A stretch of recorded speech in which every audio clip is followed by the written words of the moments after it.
चलिए, ये सब हमने पढ़ लिया था। अभी हमारा थोड़ा सा कुछ बचा है। हाँ जी, तो कल हमने press council of India PCI तक पढ़ लिया था। नेक्स्ट है हमारा प्रेस और प्रिंट मीडिया। यह भारत, अच्छा, इसमें आरएनआई के बारे में बताया इन्होंने, register of newspaper for India.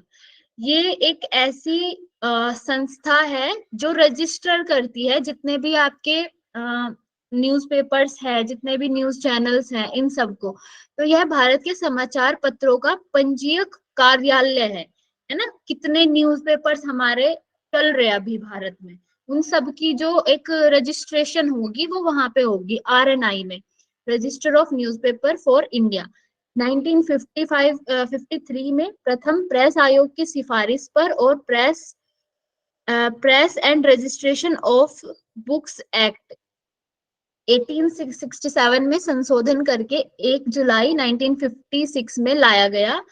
इसको हर साल 31 दिसंबर से पहले सभी अखबारों की स्थिति भारत सरकार को देनी पड़ती है। यहाँ पे क्या है, एक मतलब ये रजिस्टर्ड जो सारे न्यूज़पेपर्स है ना, ऐसे तो हर कोई अपना कोई कुछ भी न्यूज चला देगा, है ना, ऐसा नहीं होता। लेकिन तो एक रजिस्ट्रेशन नंबर है, वहां पे रजिस्ट्रेशन कराना होता है कि ये इतने हमारे न्यूज़पेपर्स है। जैसे हर शहर शहर के या फिर हर स्टेट के अलग अलग न्यूज़पेपर्स होते हैं ना, या फिर कुछ कुछ जो ऐसे है जो पूरे भारत में चलते हैं, है ना। तो इन सब के एक रजिस्ट्रेशन की एक संस्था है जिसको आरएनआई बोलते हैं। तो इसमें क्या होता है, 31 दिसंबर को इनको पूरी स्थितियों के बारे में अखबारों के बताना पड़ता है। भारत सरकार को सूचना देनी पड़ती है कि किसका कैसा रहा, किसकी कैसा डेटा था, किसमें कितनी मतलब कितना वो उसकी सेल हुई, कितने लोगों ने उसको बाय किया, ये सब चीजों को उनको यहाँ पे बताना होता है। उसके बाद है आपका नैम न्यूज नेटवर्क, एनएनएन। नैम का मतलब होता है नॉन अलाइंड मूवमेंट। इसमें 5 स्थापना स्थापना इसकी हुई 1976 में। ठीक है, 5 तारीख को इसमें मंथ शायद छूटा हुआ है। तो 1976 में इसकी स्थापना हुई थी। उद्देश्य कैसे व्यापार कर सके, कैसे व्यापार कर सकते हैं, उसके लिए ये एक न्यूज नेटवर्क है जिसमें पता चलता है कि बिजनेस के क्या नए रूल्स रेगुलेशंस है, क्या नए नए बिजनेस चल रहे हैं, उन सब चीजों के बारे में यहाँ पे हमें पता चलता है एनएनएन में। ठीक है, नैम न्यूज नेटवर्क। उसके बाद है आपका येलो जर्नलिज्म। इसके बारे में आ चुका है कुछ क्वेश्चंस। तो येलो जर्नलिज्म क्या होता है, ये फेक न्यूज फैलाता है ताकि बिक्री बढ़े। यूके में इसको टैबलॉइड जर्नलिज्म कहते हैं। मतलब इसमें फेक न्यूज होती है, जैसे हम लोग देखते हैं ना अपना फोन में, जैसे बहुत सारे नोटिफिकेशंस आए रहते हैं, उसमें जो स्टार्टिंग का आपका पेज होगा उसमें ऐसी कुछ खबर होगी जिसको हमें लगेगा देख के कि ये हमें देखनी चाहिए, लेकिन वो फेक होती है, उसमें कुछ नहीं होता है ऐसा। तो ऐसी इसको बोलते हैं येलो जर्नलिज्म। जो सिर्फ उसको हम एक बार नोटिफिकेशन को खोल के देख ले तो उससे ही उनका फायदा हो जाएगा। तो वैसे ही ऐसी जो फेक न्यूज जो फैलाते हैं उसको येलो जर्नलिज्म बोलते हैं। और उसको यूके में इसका नाम है टेबलॉइड जर्नलिज्म। ठीक है, टेबलॉइड जर्नलिज्म। उसके बाद है central board of film, CBF.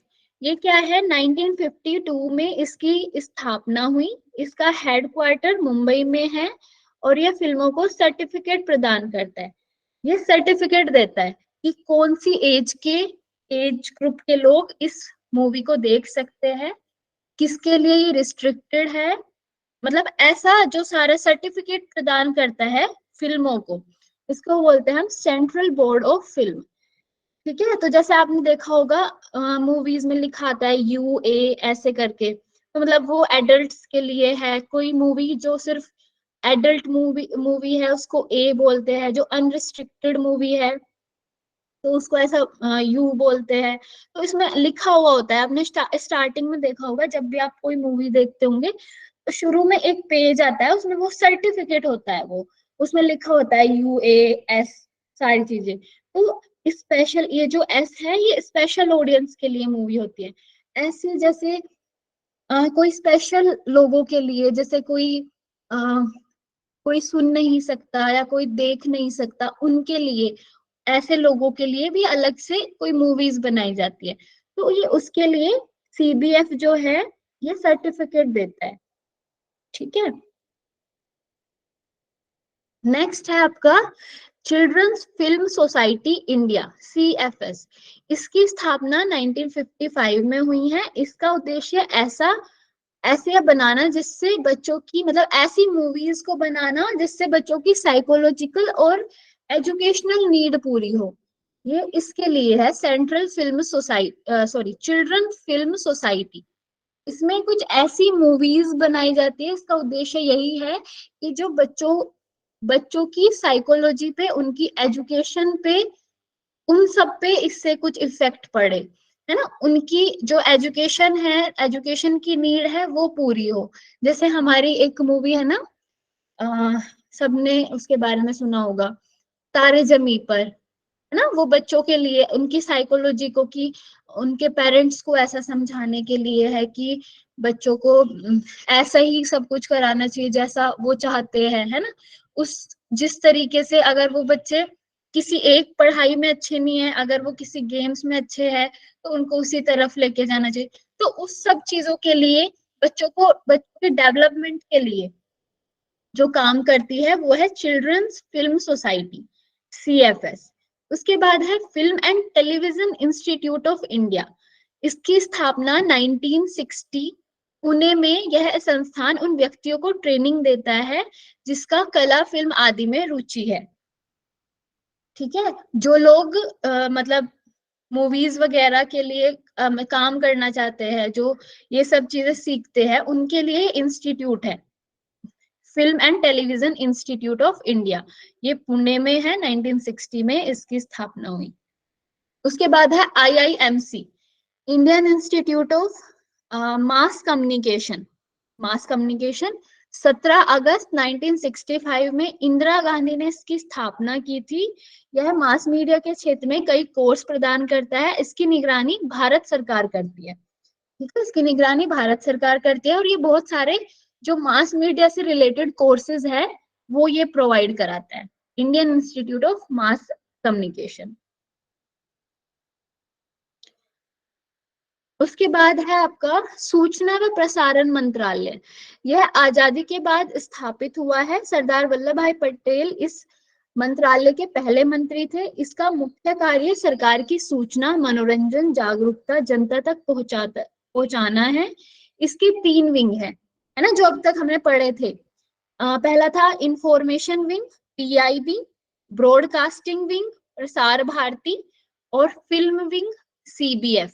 जो हमने पढ़े हैं ये उसी के बारे में है, कि इन्होंने जो सूचना व प्रसारण मंत्रालय है, जिसके मंत्री आपके पहले जो मंत्री थे वो सरदार वल्लभ भाई पटेल जी रहे थे। और ये क्या काम करता है, सूचना मतलब इंफॉर्मेशन को देना, अवेयर करना लोगों को, लोगों का मनोरंजन करना। तो इसके 3 विंग्स है, एक इंफॉर्मेशन विंग जो न्यूज वगैरह ये सब चीजें फैलाएगा, ब्रॉडकास्टिंग विंग जो मतलब हमें हर तरह की एंटरटेनमेंट से रिलेटेड, एजुकेशन से रिलेटेड वो सब चीजें प्रोवाइड कराएगा, और फिल्म विंग जो ना मूवीज वाला है। ठीक है। नेक्स्ट है आपका कुछ इंपॉर्टेंट टर्म्स है जो कम्युनिकेशन में यूज होती है, कम्युनिकेशन में आ जाती है। तो पहला हम लोग को पता है सिंक्रोनस और असिंक्रोनस के बारे में। सिंक्रोनस अर्थात शीघ्र मैसेज मिला और उसका शीघ्र जवाब दे दिया, है ना, मतलब वो रियल टाइम में होता है। जो जैसे कि मैं अभी आपसे बात कर रही हूँ, ये क्या हुआ, सिंक्रोनस मीडिया हुआ। अब अर्थ इसमें क्या है, असिंक्रोनस मीडिया में, अर्थात देर से संदेश मिला और उसका जवाब भी देर से गया।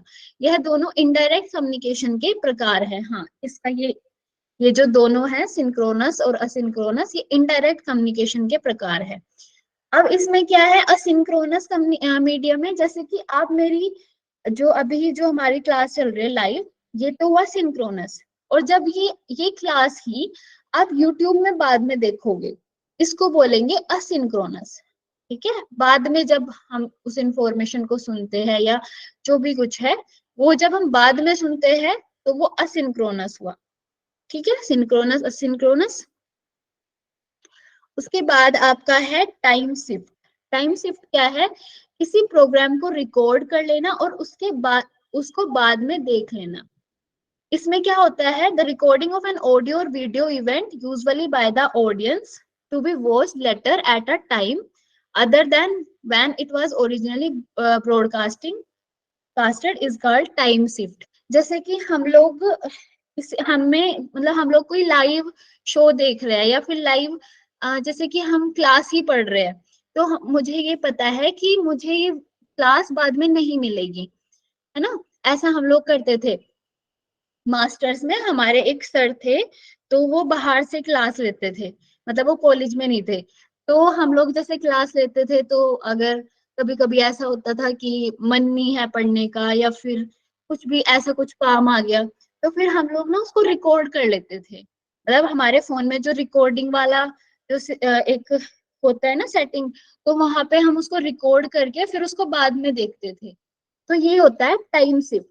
जो प्रोग्राम जब आ रहा है उसको रिकॉर्ड कर लो उस टाइम और फिर उसको बाद में देखना, इसको हम बोलते हैं टाइम शिफ्टिंग। ठीक है, इसको बोलते हैं टाइम शिफ्टिंग। नेक्स्ट है आपका सर्विलेंस, मैसेज की निगरानी करना। Primarily, the function of mass communication is to provide information about the process, issues, event and other development in the society. जो सारी जो चीजें हैं, जो सारी इंफॉर्मेशन है, उसकी निगरानी करने वाला जो एक मतलब उसको एक सिस्टम बोल सकते हैं, उसको हम बोलते हैं सर्विलेंस। ठीक है, मैसेज की जो निगरानी करता है उसको बोलते हैं सर्विलेंस। जितनी भी हमारी न्यूज आती है, जितनी भी हम इंफॉर्मेशन मूवीज देखते हैं, कुछ कुछ भी प्रोग्राम्स देखते हैं, तो उनके पीछे एक निगरानी रखने वाला एक मतलब एक सिस्टम है जिसको सर्विलेंस बोलते हैं, कि कैसी चीज हम भेज रहे हैं, कि कैसी चीज हम लोगों के लिए प्रोवाइड कर रहे हैं, उस सब चीजों को देखने वाला जो सिस्टम है उसको बोलते हैं सर्विलेंस। ठीक है, उसके बाद आता है एक पॉइंट, कन्वर्जेंस। कन्वर्जेंस क्या है? संचार के लिए अलग अलग चीजों को मिला देना।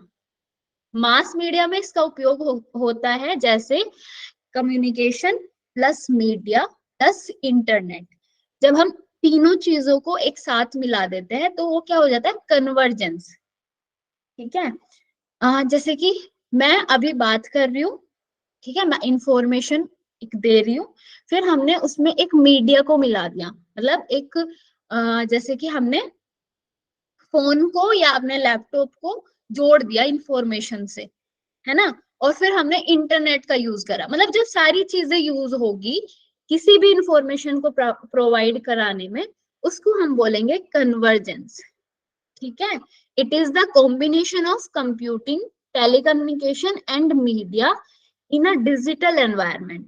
Convergence and the changes that is bringing are fundamentally changing many aspects of mass media and communication. कि जो ये सारी चीजें हैं, जैसे कंप्यूटिंग, टेलीकम्युनिकेशन, मीडिया, इन सबको हमने एक जगह कंबाइन कर दिया, तो ये क्या करता है? एक नई चीज, मतलब एक नया एस्पेक्ट इसने दे दिया हमारी पूरी जो इंफॉर्मेशन के शेयरिंग है, उसको एक नया एस्पेक्ट दे दिया कन्वर्जेंस ने, है ना? क्योंकि हम बहुत सारी चीजों को एक दूसरे के पास पहुंचा सकते हैं इसकी वजह से, है ना? अभी जैसे मान लो हमारे पास पहले के टाइम में, अभी से 4-5 साल पहले ही क्या था, जब तक कोविड नहीं आया था, तो हम लोग इतना ऑनलाइन क्लासेस के बारे में नहीं जानते थे, है ना? ऑफलाइन ही हमें पता था कि ऑफलाइन ही कर सकते हैं, या फिर ऑनलाइन बहुत कम चीजें थी, या फिर अगर थी भी तो हम लोग इतना भरोसा नहीं करते थे उस पर। लेकिन कोविड के बाद से एकदम चेंज हो गया सब कुछ, हम लोग ऑनलाइन पे ही भरोसा करने लगे। हम लोग ऑनलाइन पर ही कितना ज्यादा, अब आप देख लो, ये हमारा 6th बैच है MDYA का ही, तो 6th बैच मतलब हो चुके हैं ऑनलाइन, है ना? कोई ऑफलाइन हम ऐसे हमने मिला नहीं, हमने कोई ऐसी मीटिंग नहीं की, लेकिन चल रहा है ये, क्योंकि ऑनलाइन पे हमें भरोसा हो गया और ऑनलाइन में सब कुछ चल रहा है आजकल। तो यही है, इसको ही बोलते हैं कन्वर्जेंस। ठीक है, तो यहीं पे आज आपका कम्युनिकेशन तो खत्म होता है।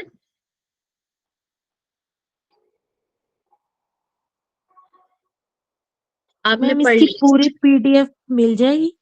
हाँ जी, अदिति हाँ एक बार जी। इसका 6 नंबर का एक्सप्लेन कर दो। कन्वर्जेंस हाँ, नहीं नहीं, इसका नहीं, वो उसका, एक मिनट। पहले वाले का। हाँ, पहले वाले का। अच्छा मेरा अच्छा। छूट गया था। प्रेस काउंसिल ऑफ इंडिया, यह 1966 में प्रेस आयोग की सिफारिश पर गठित किया गया। यह मीडिया प्रेस को हाँ संरक्षण प्रदान करता है। ये मतलब, एक सेकेंड, ये क्या करता है? संरक्षण प्रदान करता है, मतलब उसकी उसकी देख रेख करता है मीडिया की। ठीक है, जो भी चल रहा है उसकी देख रेख करता है PCI, press council of India. Okay, अभी हमारे पास बहुत सारा टाइम है तो मैं आप क्वेश्चंस करा देती हूँ। देखो, आपने सारी स्लाइड्स कर ली कंप्लीट। लास्ट टाइम ज्यादा टाइम लगा था, इस बार जल्दी हो गई।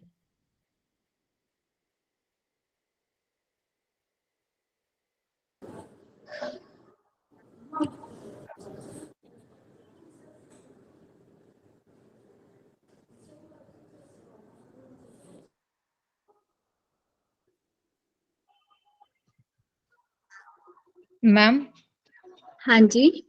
मैम इसका एक बार पूरा पीडीएफ भेज दीजिएगा। हाँ हाँ, वो मैं भेज दूंगी। Thank you ma'am. एक सेकेंड।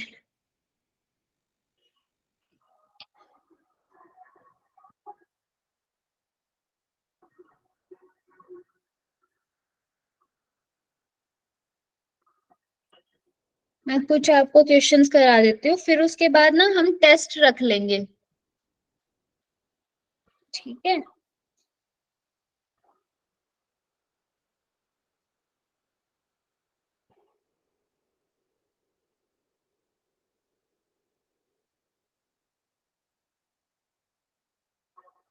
मैम टेस्ट सारा एक साथ मत रखिएगा, थोड़ा थोड़ा रखिएगा। नहीं नहीं, मैं आपको टाइम दे दूंगी ना पूरा। नहीं टाइम नहीं मैम, फिर भी थोड़ा मैम थोड़ा थोड़ा रखोगे ना, थोड़ा जैसे कि थोड़ा आपने मैम। स्टेप बाय स्टेप करवाया है इसी तरीके से। हमारा हम्म। रिवीजन भी हो जाएगा मैम। हाँ मैम, थोड़ा और फिर ना एक इंटरेस्ट भी रहेगा ना, वो सारा एकदम से दे दोगे कि बीच बीच में ना मेरी क्लास स्किप भी होती रही है, और फिर अच्छा, इंग्लिश भी है, हिंदी से एकदम इंग्लिश में। ठीक है ठीक है। देखो, संतोषी जी का मैसेज देखो, वो सही बोल रही है।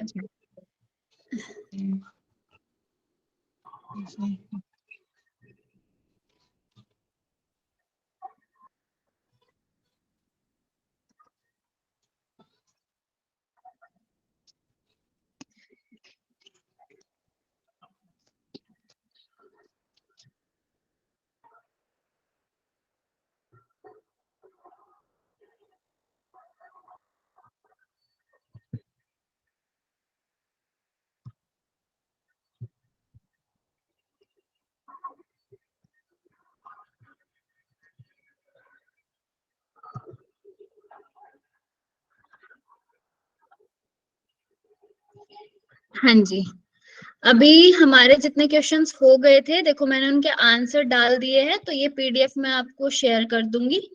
और जितने क्वेश्चंस हम करेंगे आज, इसके बाद में डाल दूंगी। ठीक है, चलिए, पहला आपका क्वेश्चन है ये, इसको पढ़िए और इसके जो भी आपको लगता है आंसर मुझे करिए फटाफट से। सब लोग कमेंट में आंसर करेंगे।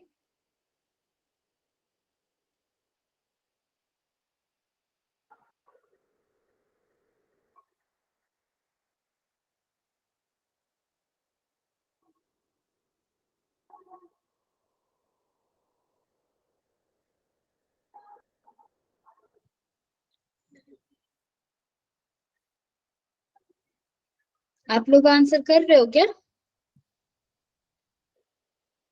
जी, अदिति जी का आया है। संतोषी जी, ठीक है। D D D D D, ठीक है। चलिए सब लोग आंसर कर दो फटाफट।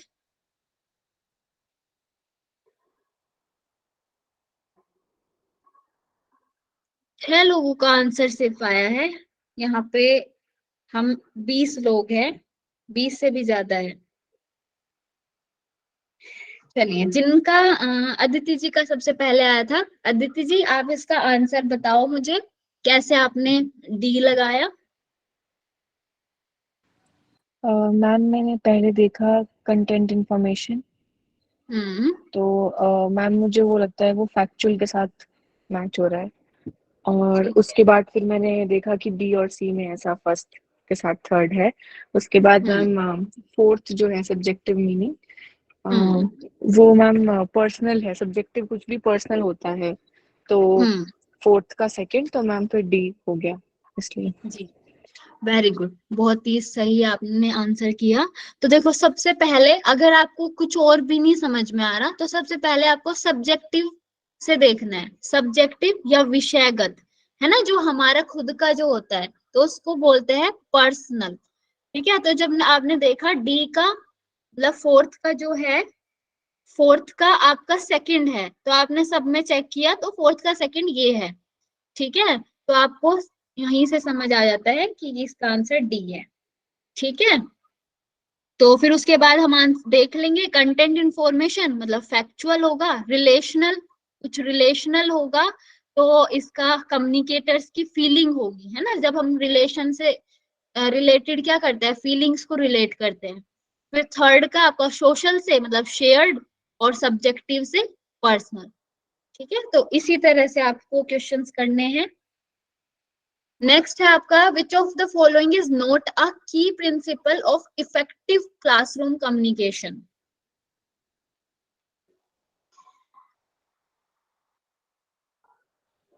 मैम इसका सी। कमेंट में आंसर करो।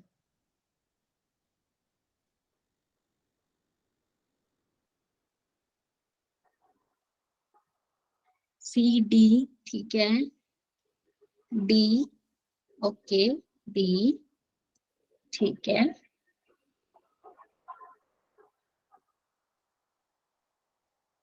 बहुत ही बढ़िया, सबका आंसर है डी। ठीक है, हाँ जी, संतोषी जी का भी आ गया है डी। तो जो नहीं है की प्रिंसिपल इफेक्टिव क्लासरूम कम्युनिकेशन का की प्रिंसिपल जो नहीं है, तो क्लैरिटी मतलब स्पष्टता होनी चाहिए, संगति कंसिस्टेंसी होनी चाहिए, इंटरैक्टिव, जैसे हम अब यहाँ पे संतोषी जी शायद आप इसलिए कंफ्यूज हुए होंगे कि हमने 7 सीज पढ़े थे, है ना, लेकिन यहाँ पे यस। देखना है, हाँ, तो हमें देखना है यहाँ पे इसका मीनिंग क्या है, कॉम्प्लेक्सिटी।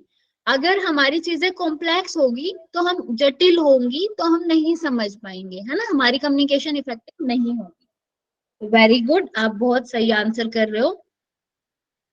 चलिए नेक्स्ट है आपका, the semantic communication barrier in which a difference is in the definition और मीनिंग ऑफ अ वर्ड, है ना, ये हमने पढ़ा था कि जब रिसीवर, प्रेशर को रिसीवर द्वारा उपयोग किए जाने वाले शब्द की परिभाषा या अर्थ में अंतर होता है तो उसको हम क्या बोलते हैं? कॉग्निटिव, डेनोटेटिव, कोनोटेटिव और नन? इसका आंसर जल्दी से।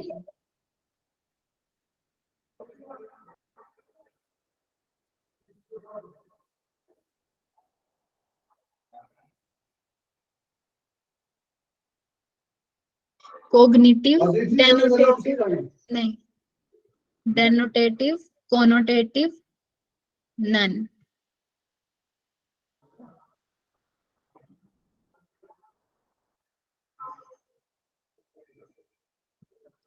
आप लोग आंसर कर रहे हो? ए बी, बी ए, बहुत सारा कंफ्यूजन है इसमें। देखो इसका आंसर आएगा, आंसर बता दूं मैं आपको? Yes ma'am. इसका आंसर है बी, डेनोटेटिव बैरियर। जब शब्द की परिभाषा या अर्थ में अंतर होता है तब इन्होंने डेनोटेटिव की बात की है। डेनोटेटिव का एग्जाम्पल क्या था? कोग्निटिव। आप लोग कोग्निटिव बता रहे हो आंसर, ए सबके आंसर आ रहे हैं ज्यादातर। नो मैम, हमने बी ही किया है। और सबका ए आया है। ए आपको कैसे लगा, कोई बता दो मुझे।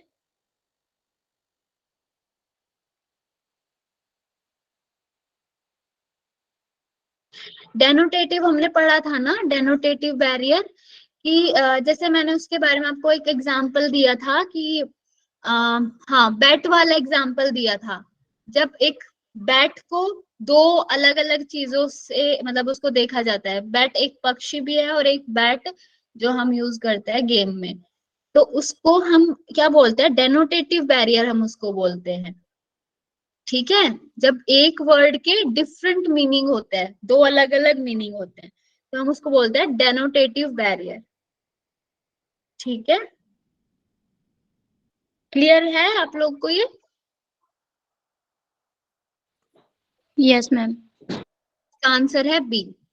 नेक्स्ट हम देखते हैं, establishing a transparent discussion with the appropriate person is the ideal solution for. उपयुक्त व्यक्तियों के साथ पारदर्शी चर्चा स्थापित करना इसके लिए आदर्श समाधान है। फटाफट से आंसर करिए, फिर मैं समझाती हूँ आपको ये।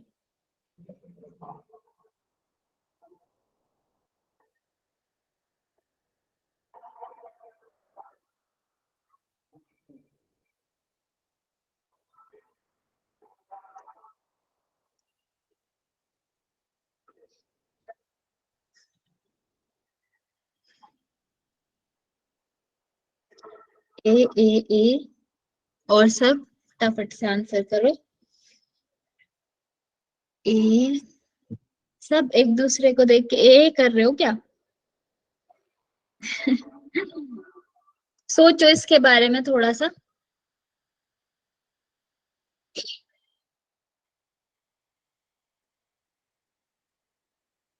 नहीं, मैं ऐसे ही बोल रही हूँ।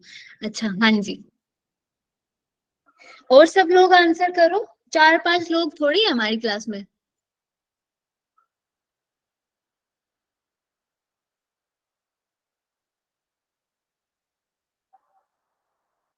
और सब लोग आंसर करो। मैम ये तो मुझे समझ में ही नहीं आ रहा ना। चलिए मैं इसको बताती हूँ आपको। उपयुक्त व्यक्तियों के साथ पारदर्शी चर्चा स्थापित करना इसके लिए आदर्श समाधान है। अब देखो, पारदर्शी चर्चा कहाँ पे नहीं हो पाती? अब इसको धारणा बाधा है, मतलब परसेप्शन, उसमें उससे रिलेटेड तो कुछ नहीं है ना। हर किसी पर्सन का अलग अलग परसेप्शन होता है ना, वो तो पर्सन टू पर्सन है। साइकोलॉजिकल बैरियर वो भी अपना खुद का है। एटीट्यूड बैरियर वो भी, देखो ये बैरियर्स वैसे हमने नहीं पढ़े, परसेप्शन बैरियर और एटीट्यूड बैरियर, तो इनको, और वैसे भी ये क्या है, वो अपने व्यक्तिगत है वो। ठीक है, लेकिन इसका आंसर है डी, हिरार्किकल बैरियर। अब देखो हिरार्किकल बैरियर क्या था? हिरार्किकल बैरियर ये था कि जब हम एक हिरार्की होती है, मतलब हमारी बाधा किस लिए आ रही है? ऑर्गेनाइजेशन में हमने पढ़ा था ना हिरार्किकल बैरियर कि बहुत सारा, हम एक ऑफिस में काम करते हैं तो हिरार्की आ रही है बीच में, मतलब मैं सिर्फ अपने मैनेजर से बात कर सकती हूँ, मैं अपने सीईओ से बात नहीं कर सकती, ऐसा था। तो अगर हम इस पारदर्शिता मतलब इसको हटा देंगे, ट्रांसपेरेंट डिस्कशन करेंगे अगर, तो वो एक आइडियल सॉल्यूशन है किसी भी चीज के समाधान के लिए।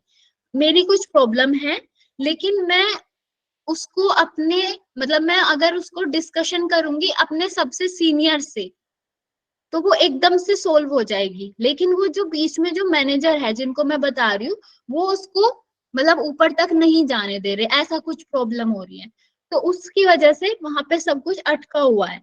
तो पारदर्शिता अगर हो जाएगी, मतलब किसी भी ऑर्गेनाइजेशन में एक पारदर्शिता हो जाएगी, तो हमारा मतलब ये हिरारिकल बैरियर है जो, तो हमारी सारी जो सॉल्यूशन, मतलब हमारा जो एक सॉल्यूशन होना चाहिए, एक आइडियल सॉल्यूशन होना चाहिए, वो हो जाएगा। समझ में आया ये?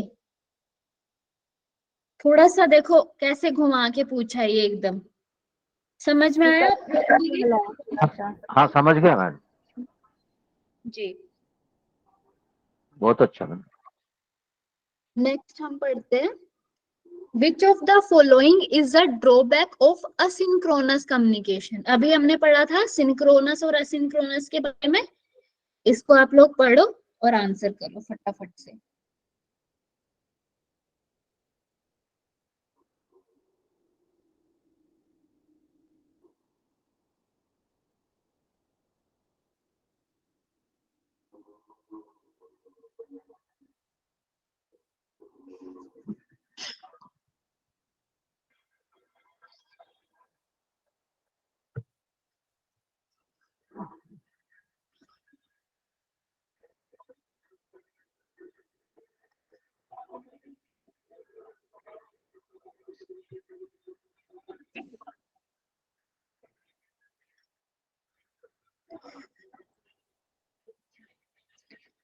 इसका आंसर करो। इतना ज्यादा टाइम नहीं लगाना किसी एक क्वेश्चन पे, फटाफट से आंसर करना है।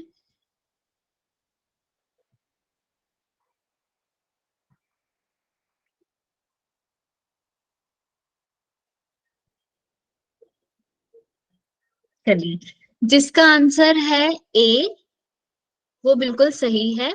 तो देखिए इसको समझिए आप लोग। असिंक्रोनस मीडिया के बारे में इन्होंने बात की है, जो मतलब जो बाद में हम देखते हैं।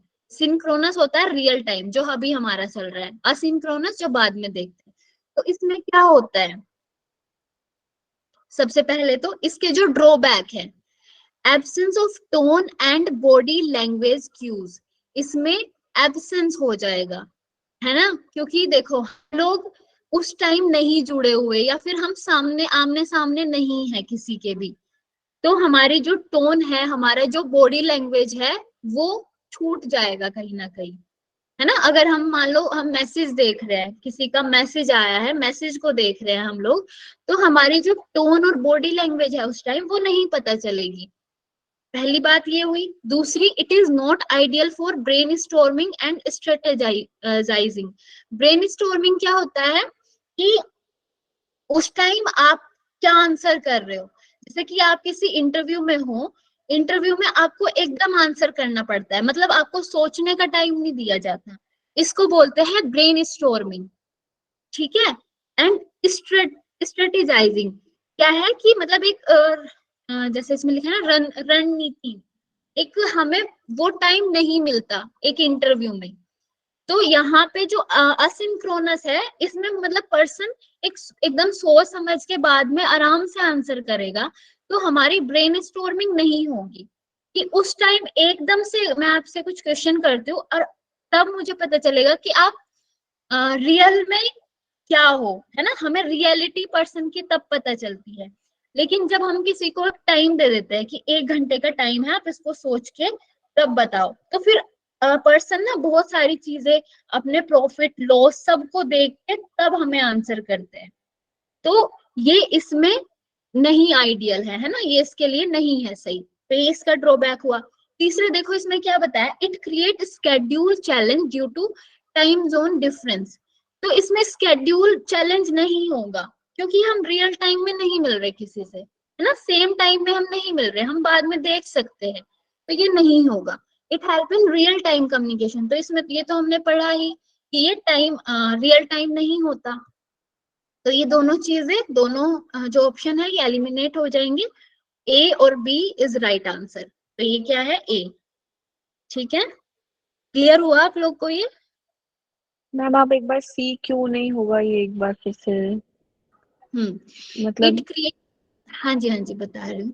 It create schedule challenge due to time zone difference. मतलब इसमें क्या है कि ऐसी कोई चुनौतियां नहीं आएगी हमारे सामने, इसमें क्या लिखा है, समय क्षेत्र के अंतर के कारण कुछ चुनौती नहीं आएगी।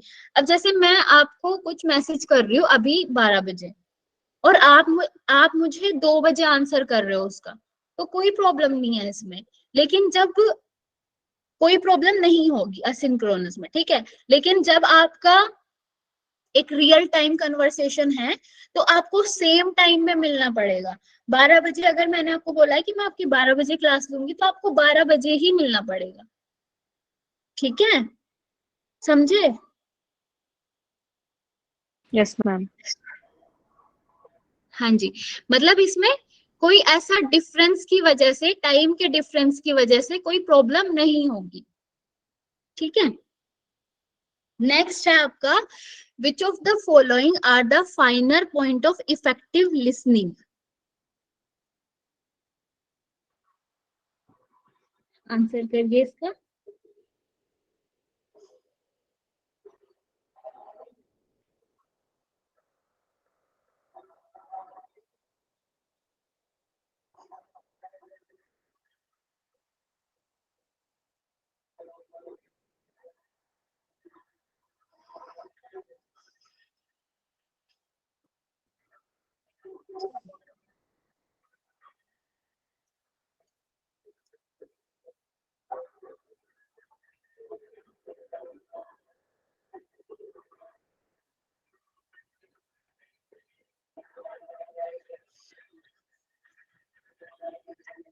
सी सी सी ए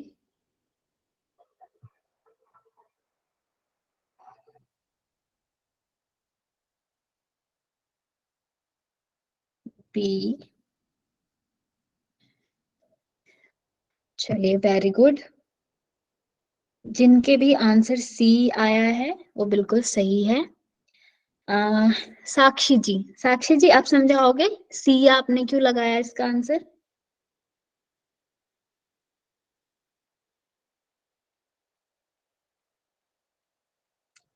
साक्षी जी। चलिए, हिमांशु जी आप बताओगे? आपने इसका आंसर सी। ओके, जैसे पहले मैंने हाँ जी बताइए। जैसे पहले मैंने डी देखा, डी से क्लियर किया, फिर बी और सी में था बस डी ऑप्शन दिया हुआ, उसके साथ सी भी था, वहां से आ गया था। फिर ई और बी का कंफ्यूजन था, फिर बी तो नहीं था, ई से लगा दिया था गेस। ओके, मतलब आप समझ गए हो कैसे आंसर करना है ना? तो देखो, आपको यस अगर पता चल रहा है कि इफेक्टिव लिसनिंग निम्नलिखित में से कौन सी प्रभावी श्रवण के अधिक परिष्कृत बिंदु है, तो कैसा, पहले तो स्पष्टता के लिए प्रश्न पूछना है ना। अगर आप सुन रहे हो तो आपको कुछ ना कुछ ऐसा भी होगा कि कुछ नहीं समझ में आया होगा, तो स्पष्टता के लिए हमें कुछ प्रश्न मतलब हम पूछ रहे हैं अगर, तो समझ में आएगा कि हाँ सामने वाला पर्सन सुन रहा है। दूसरा, उस पर ध्यान केंद्रित करना जिसके बारे में कहा गया है, ठीक है। तो डी और ई इसलिए हो जाता है। अब जो पहला है ये है सी, उदासीन रहना, इसका सच बताओ तो मुझे भी ये समझ में नहीं आया कि उदासीन रहना क्यों था इसका, लेकिन डी और ई बिल्कुल सही है, इसलिए ही सी आंसर किया गया है। अगर किसी को आप लोगों में से समझ में आया है उदासीन रहना तो इसका मुझे भी बता दो, और सबको भी।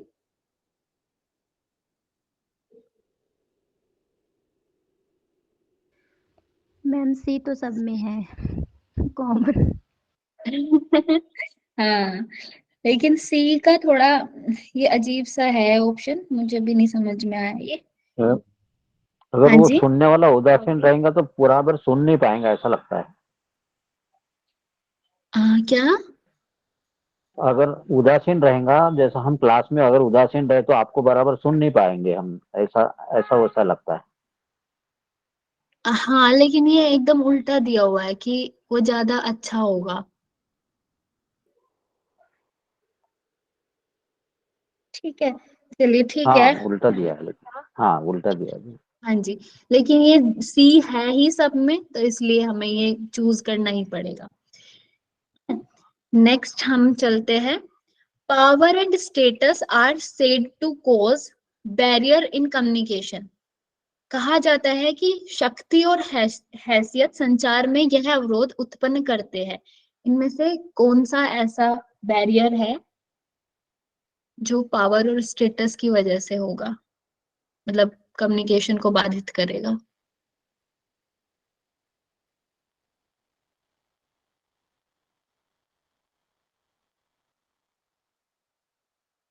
इसका आंसर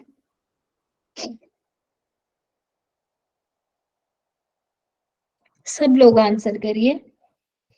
कुछ गिने चुने नाम बार बार आते हैं।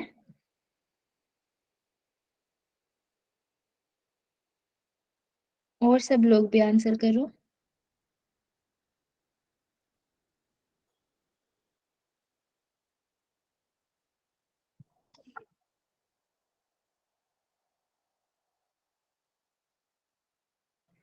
B, A, variety of options answers मुझे मिल रहे हैं, बी, ए, सी, लेकिन जो आंसर है वो मुझे नहीं मिल रहा अभी तक। इसका आंसर है डी, सिमेंटिक बैरियर। देखो अब आप लोग समझो इसको। पहला आपका टेक्नोलॉजिकल बैरियर है, कल्चरल बैरियर है। टेक्नोलॉजिकल से कुछ पावर और स्टेटस का कोई फर्क नहीं पड़ेगा। कल्चरल, सेम कल्चर के लोग हैं अगर, जैसे किसी एक ही स्टेट में या एक ही शहर में दो तरह के लोग रहते हैं, है ना। एक मतलब एक सेम ही उनका सब कुछ है, लेकिन स्टेटस और पावर की जो उनकी डिफरेंस है वो अलग अलग है, ठीक है। लेकिन उनका कल्चर सेम है, तो उसमें कोई डिफरेंस नहीं आएगा। तीसरा फिजिकल, फिजिकल भी नहीं आएगा।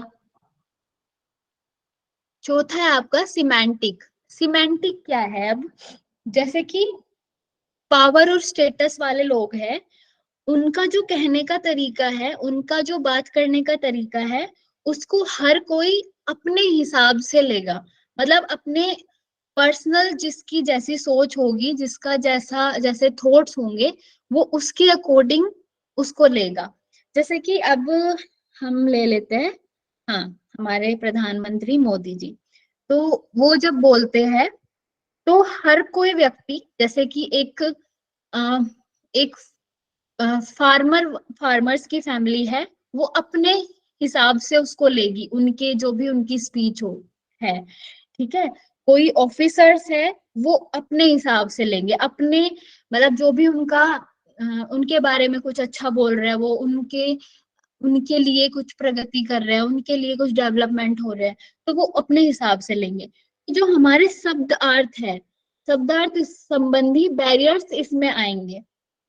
आपके और पावर और स्टेटस में जब आप लोग जैसे बोलोगे, उसको हर कोई पर्सन अपने हिसाब से उसको मतलब चेंज कर सकता है, अपनी सोच के हिसाब से, उसके जो भी उसका बैकग्राउंड होगा उसके हिसाब से चेंज कर सकता है। तो इसका आंसर है आपका सिमेंटिक बैरियर, ठीक है, शब्द अर्थ संबंधी। क्लियर हुआ ये थोड़ा, मैंने बताया तो?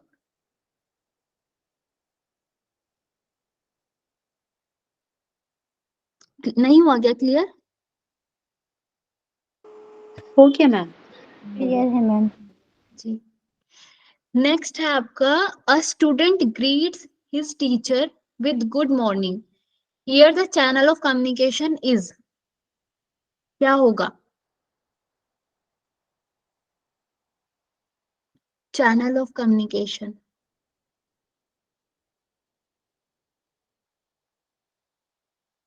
Please answer.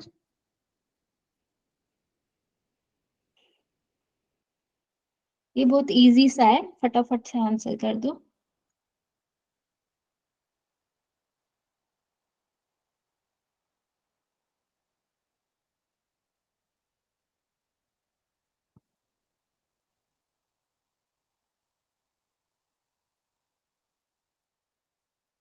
और सब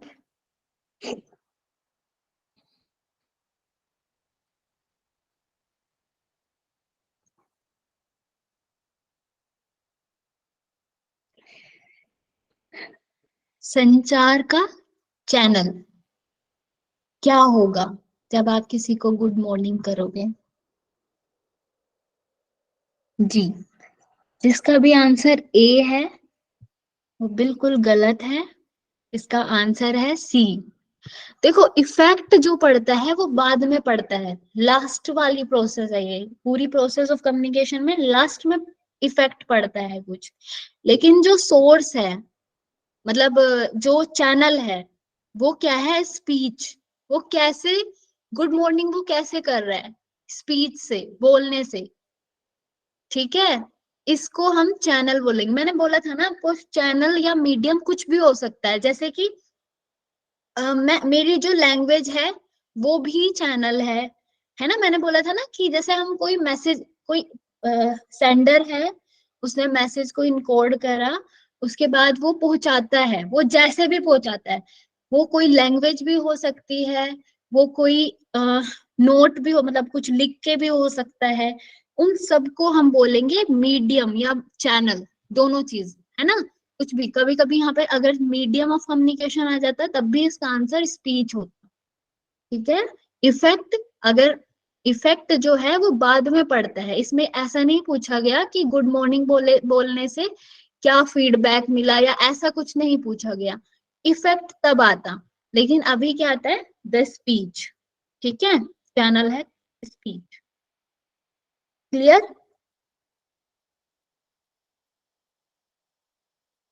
क्लियर हुआ? Yes, आगे sir. चले। चलिए नेक्स्ट, ये थोड़ा सा मुश्किल है, लेकिन इसको देखो आप लोग। देखो यहाँ पे है साइकोलॉजिकल, ऑर्गेनाइजेशनल, पर्सनल, सिमेंटिक। अब यहाँ है use of technical language, poor retention, functional specialisation, fear of challenge to authority.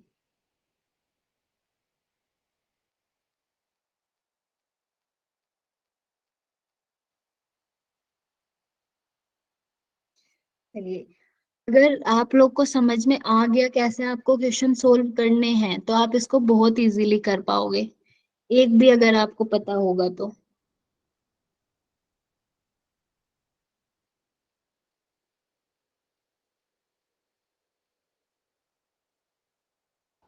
Ma'am first to का सेकंड वाला ऊपर क्या लिखा है? Use of technical language.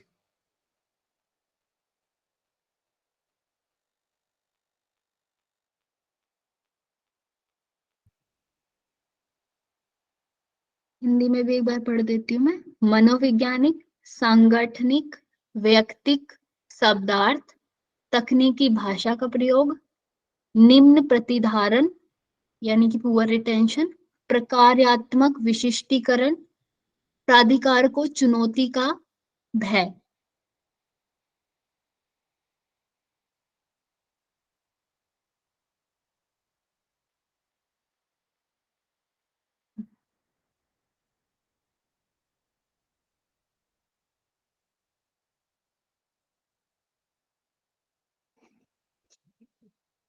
Variety of answers B, D, C.